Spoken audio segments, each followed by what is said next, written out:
Assalamu alaikum warahmatullahi wabarakatuh. Dear students, I am Farooq Ahmad Mir, lecturer economics, Higher Secondary School, Wilgam. आज मैं आपको जो 11th का जो क्वेश्चन पेपर होता है उसके बारे में या उस बारे में आपको ज़रूरी मालूमात देना चाहता हूँ और उम्मीद करता हूँ कि आप अच्छे से मेरी बात को समझेंगे और इस क्वेश्चन पेपर को अच्छे से ज़हन नशीन करेंगे। बेटा, इस साल का जो क्वेश्चन पेपर था उसके जो टोटल मार्क्स थे वो थे 90 और जो पास जो मार्क्स थे वो 20 थे। अब इसमें सबसे पहले सेक्शन ए आता है और सेक्शन ए का जो हर कोई सवाल है यानी हर सवाल का 1 मार्क्स होता है। जो सेक्शन ए में जो सबसे पहला सवाल आया था, जो क्वेश्चन था वो था what do you mean by dispersion.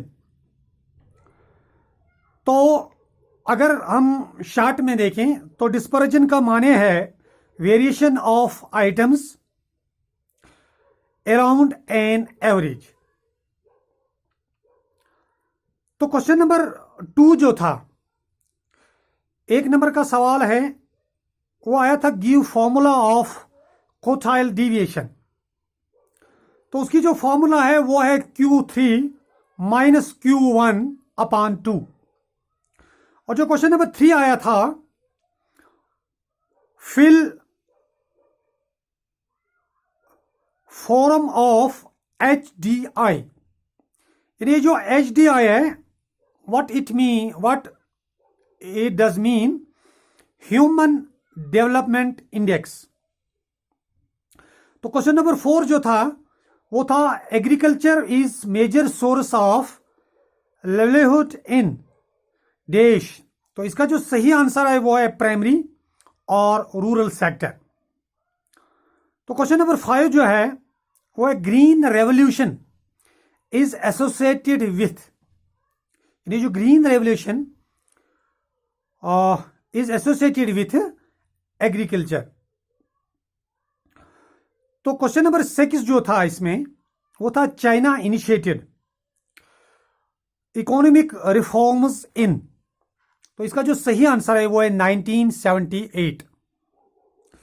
इसी तरह से बेटा जो सेक्शन बी है इस पेपर का वो है क्वेश्चन नंबर 7।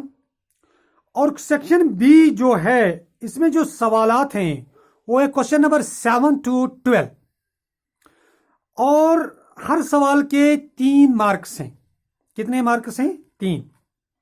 तो क्वेश्चन नंबर 7 है enumerate the limitations of statistics. यानी कौन से लिमिटेशंस हैं स्टैटिस्टिक्स के। तो अगर मैं शॉर्ट में आपको कहूं, चूंकि हमारे पास जो है टाइम भी कम है और ये जो वीडियोस हैं अपलोड करने में काफ़ी वक्त लगता है क्योंकि 2G का यहाँ पे नेटवर्क है, तो इसलिए शॉर्ट में मैं बताऊं it is true only on an average, it studies aggregates only और स्टैटिस्टिक्स कैन बी मिसयूज्ड। और अगर मैं आपको इससे समझाने की कोशिश करूंगा तो लिमिटेशंस में मैं आपको बहुत कुछ समझा सकता हूं। जैसे इसकी जो लिमिटेशंस हैं वो है study of numerical facts only, study of aggregates only, और इसमें मैं आपको बताऊंगा homogeneity of data and essential requirement. तो ये सभी जो हैं ये इसके लिमिटेशंस हैं। फिर क्वेश्चन नंबर 8 है what do you mean by census the method of data collection.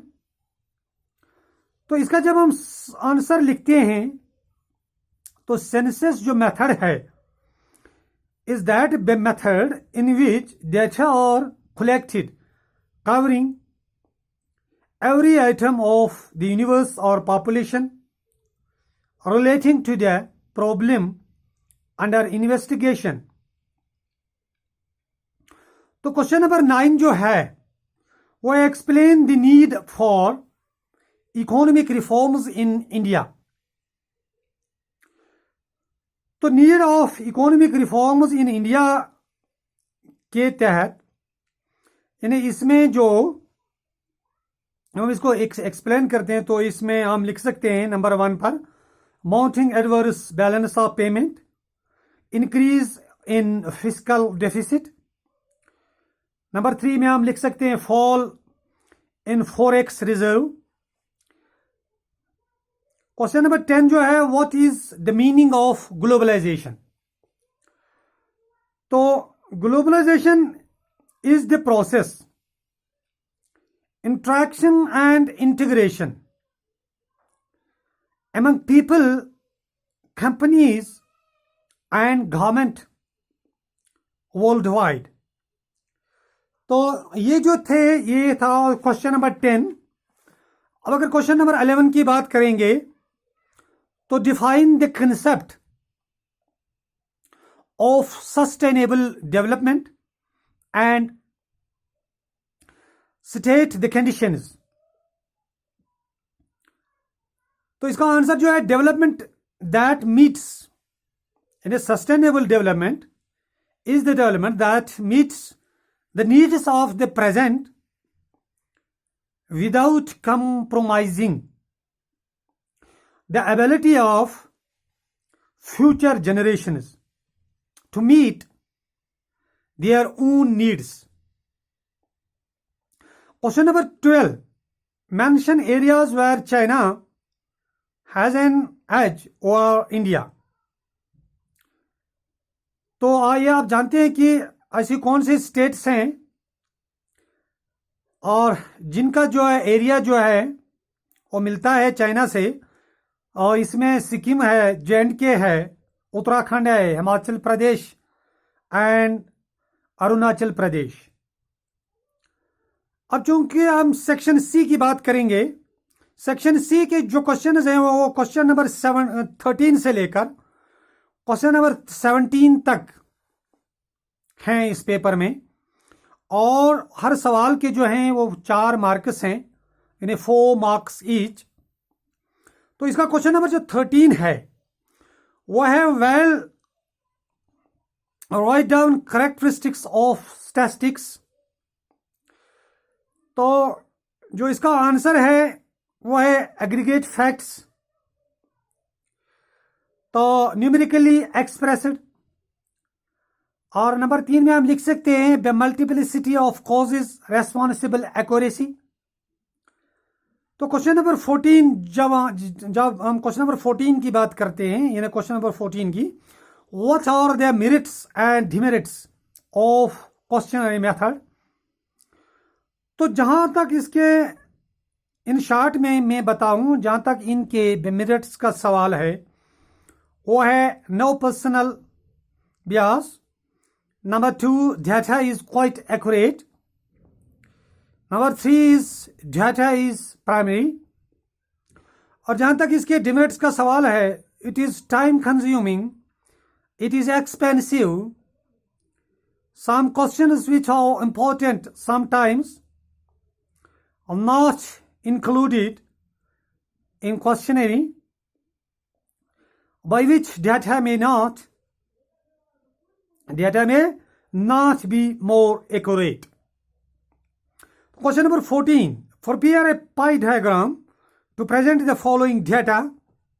चूंकि ये जो क्वेश्चन नंबर 14 में चूंकि मैं इस तरह से आपको रिप्रेजेंट नहीं करा सकता हूं, हाँ इतना है कि आपको मैं ये बोर्ड पे समझा सकता हूं.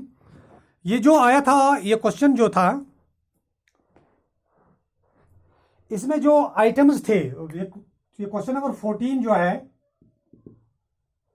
क्वेश्चन नंबर 14 यानी एक तरफ से आइटम्स जो हैं, आइटम्स हैं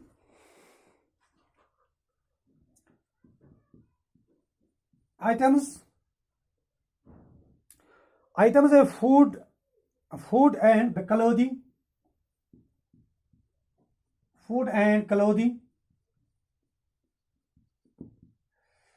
और नंबर 2 पे है हाउसिंग,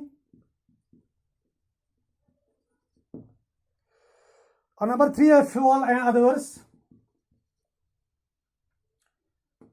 फ्यूल एंड अदर्स, और जो है परसेंट ऑफ इनकम स्पेंट, तो दूसरी तरफ है परसेंट ऑफ इनकम, इन पे जो खर्चा होता है वो कितना है। तो फूड एंड क्लोथिंग पर है 60, तो हाउसिंग पे है 15, तो फ्यूल एंड अदर्स पा है 25। तो जब हम बेटा जब हम इसको पाई डायग्राम के जरिए जब हम इसको रिप्रेजेंट करेंगे, तो ये जो 60 है, चूंकि हम जानते हैं कि ये जो पाई डायग्राम पे जो इसके तमाम एंगल्स होते हैं, the sum of angles of a circle और इक्वल टू 360, तो 60 जो इज इक्वल टू है 60 upon 100 into 360, that is equal to 216। तो इस तरह ये जो 15 है, 15 upon 100 into 360, that is equal to 54, and this 25 is equal to 25 by 100 into 360, that is equal to 90, that is equal to 90। अब चूंकि ये जो तीन एंगल आए हमारे पास, एक 216 और दूसरा जो है वो 54 है, और तीसरा जो है वो 90 का है, तो ये तीनों एंगल हम ऐसे भी दिखा सकते हैं। 216 जो है वो तो मानो ये है 216, और ये जो 54 है वो मानो ये है 54 और ये है 90। तो इस तरह से हमने जो इसको रिप्रेजेंट किया, और मैं समझता हूं कि आप ये समझ गए होंगे कि ये बहुत ही आसान है। अब चलिए हम चलते हैं क्वेश्चन नंबर 14 तो हो गया, क्वेश्चन नंबर 15 पर। Question right merits and demerits of arithmetic mean. जहां तक हम मेरिट्स की बात करते हैं अरिथमेटिक मीन की, तो ये इजी टू कैलकुलेट है, इजी टू अंडरस्टैंड है, ये बेस्ड ऑन ऑल ऑब्जर्वेशंस है। तो जहां तक इसके डिमेरिट्स का सवाल है, तो affected much by extreme observations, it can not be located graphically. तो क्वेश्चन नंबर 16 की जहां हम बात करेंगे, explain the meaning of new economic policy. What are new economic policy, यानी क्या है new economic policy. In short में आपको समझाने इस वक्त कोशिश कर रहा हूं, क्योंकि जो बड़ा अगर मैं आपके लिए वीडियो बनाऊं, यानी जो आधे घंटे का हो या 40 मिनट, तो वो तो अपलोड नहीं हो सकता। तो इसलिए मैं शॉर्ट में इनके जो आंसर्स हैं वो मैं आपको समझाने की कोशिश करता हूं। Explain the meaning of new economic policy, what are it is needs, यानी it is the way of promoting and developing the economy of a country. The need of economic policy is to increase in the growth of GDP. तो question number 17 की जहां हम बात करेंगे, explain the state of agriculture eight the time of independence. तो क्या हालत थी हमारे एग्रीकल्चर की आज़ादी के टाइम पे। तो लो लेवल ऑफ एग्रीकल्चर था, एग्रीकल्चरल प्रोडक्टिविटी थी। दूसरा जो है high dependence on monsoons. Number 3 subsistence farming, outdated technology and fundamental land ownership. तो अब हम सेक्शन डी की बात करते हैं। सेक्शन डी में है क्वेश्चन नंबर 18 टू 22, यानी ईच 6 मार्क्स ईच, यानी हर सवाल के 6 मार्क्स हैं। Question number 18, construct histogram and frequency polygon from the following data. बड़ा आसान सवाल है ये, तो आपको समझाता हूं क्योंकि आसान सवाल है। चलो समझा ही देता हूं।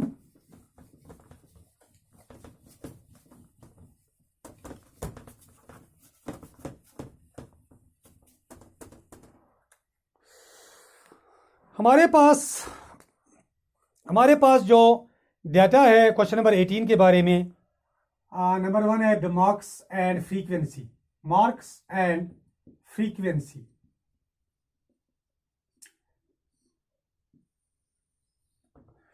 तो जो मार्क्स हैं 0 to 10 और फ्रीक्वेंसी है 0 to 10। जिन्होंने मार्क्स लिए हैं उनकी जो तादाद है उन स्टूडेंट्स की वो है 5, और 10 to 20 है 10, और 20 to 30 है 15, और 30 to 40 जो हैं जिन्होंने मार्क्स लिए हैं उनकी तादाद है 18, और जिन्होंने 40 to 50 लिए हैं उनकी जो तादाद है वो है 8। अभी देखिए बेटा, जब हम इसको रिप्रेजेंट करेंगे हिस्टोग्राम के जरिए और फ्रीक्वेंसी पॉलीगन के जरिए, तो ये तो पहले हम लेंगे जो क्लास साइज लेंगे, जो हम मार्क्स लेंगे तो वो हम लेंगे ऑन एक्स एक्सिस पर। तो ये जो हम फ्रीक्वेंसी लेंगे वो हम लेंगे वाई एक्सिस पर। तो यहां पे जो है ये है 0 to 10, यह है 0 to ये 10, ये 20, ये 30, और ये 40, ये 50। ठीक है, ये 50। यानी आप ये देख सकते हैं। और इस साइड में हम क्या लेंगे, 5, 10, 15, 20। तो इस साइड में हमने लिए इस साइड में ली फ्रीक्वेंसी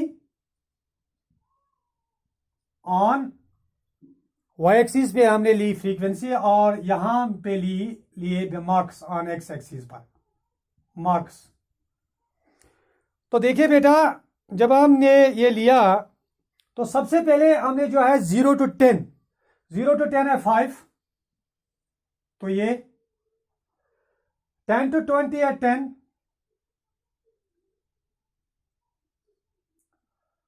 तो 20 to 30 है 15,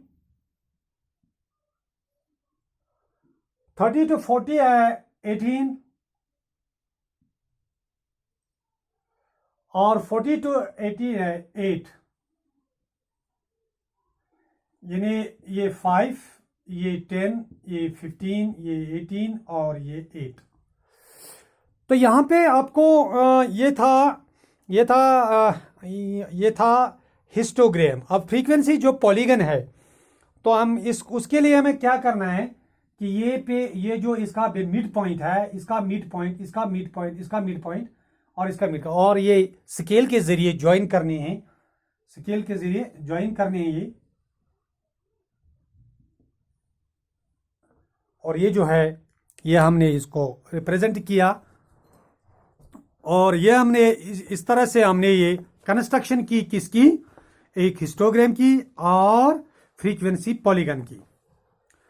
अब इसके अलावा जो है क्वेश्चन नंबर था, और इसका और जो था इस क्वेश्चन का, explain the meaning of sampling survey, what are it is advantages. In short ही समझाता हूं इस वक्त। According to this method, units of the population और न्यूमेरिकली, ज्योग्राफिकली एंड अल्फाबेटिकली जो है अरेंज्ड, ठीक है। Every 9th item of the numbered item and selected as a simple item. तो जहां तक इसके एडवांटेज का सवाल है, this is a very simple the method. Simple is easy, determined, there is hardly any possibility of personal bias in this method। तो question number 19 की जहां तक हम बात करेंगे, find out mean and standard deviation from the following data. तो size जो है इसका 0 to 2 है, फ्रीक्वेंसी 2 है। चूंकि इस वक्त जो है टाइम कम है, और चूंकि ये जो है ये मैं इंशाल्लाह अगले वीडियो में आपको समझाने की कोशिश करता हूं। तो इसी तरह से जो क्वेश्चन नंबर 19 है वो है व्हाट इज को रिलेशन। इन शॉर्ट, को relation is the measures of value, is the measures of the value of different variable correlation gives in the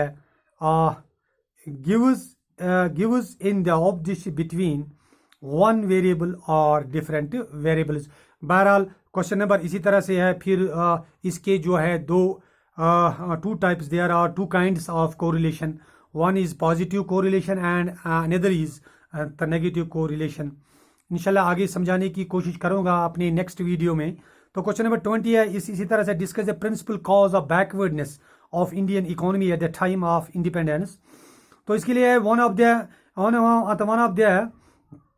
the important cause is the prolonged occupation by colonial powers.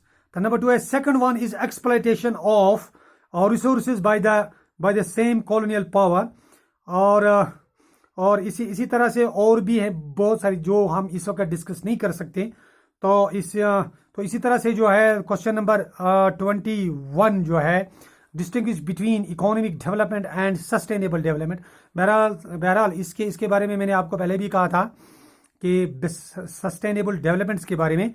तो ये जो economic development है it is based on economic growth, while sustainable development जो है is a multi disciplinary concept of quality of life in its complexity।